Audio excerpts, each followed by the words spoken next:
भारतीय वायुसेनेचे माजी अधिकारी संदेश सिंगलकर आपल्या सोबत आहे. सर, तुम्ही एअर चीफ मार्शल यांना पत्र लिहिलेलं आहे, काय मागणी केली? मागणी नाही आहे, मी माझ्या भावना व्यक्त केलेल्या आहे. इंग्लिशमध्ये एक प्रोवर्ब आहे, once a soldier is always a soldier. मी भारतीय वायुसेनेमध्ये 16 वर्ष नोकरी केली.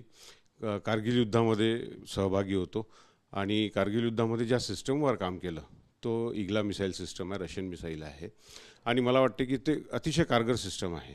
आणि अशा परिस्थितीमध्ये जर देशावर जर संकट ओढवलेलं आहे यावेळेस, तर अशा परिस्थितीमध्ये एक सोल्जर हा घरी बसू शकत नाही.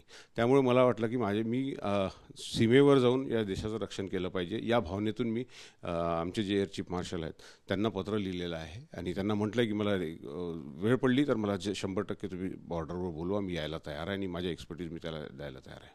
सर, ऑपरेशन सिंदूर यशस्वी झालेलं आहे, पण तणावाची परिस्थिती आहे, कधी युद्ध होऊ शकतं. काय वाटतं कुणाच्या परिस्थितीवर माझी सैनिक म्हणून? नाही, अजून यशस्वी सिंदूर अजून यशस्वी झालेलं नाही, अजून सुरू आहे. ही जे सुरुवात आहे, इथून आता आपल्याला अजून बराच पल्ला गाठायचा आहे. ते अभि तो ये झाकी असं म्हणू शकतो आपण. पाकिस्तानला हा धडा शिकवल्याशिवाय पाकिस्तान सुधारणार नाही आहे आणि मला वाटते हा सगळ्यात चांगला चान्स आहे आता आपल्यासमोर. या भारतासमोर अतिशय उत्कृष्ट चान्स आहे की ज्यामध्ये संपूर्ण जग आपल्या पाठीशी आहे, संपूर्ण विपक्ष आपल्या पाठीशी आहे. अशा परिस्थितीमध्ये आपल्याला पाकिस्तानला 100% धडा शिकवणं खूप महत्त्वाचं आहे, कारण की खूप झालं आहे आता. तुम्ही एअर चीफ मार्शल यांना पत्र लिहिलेलं आहे, त्यांच्याकडनं काही रिप्लाय आला आहे का? आणि याआधी अशी काही उदाहरणं आहे की माजी अधिकारी युद्धाच्या वेळेस परत सैन्यात गेले?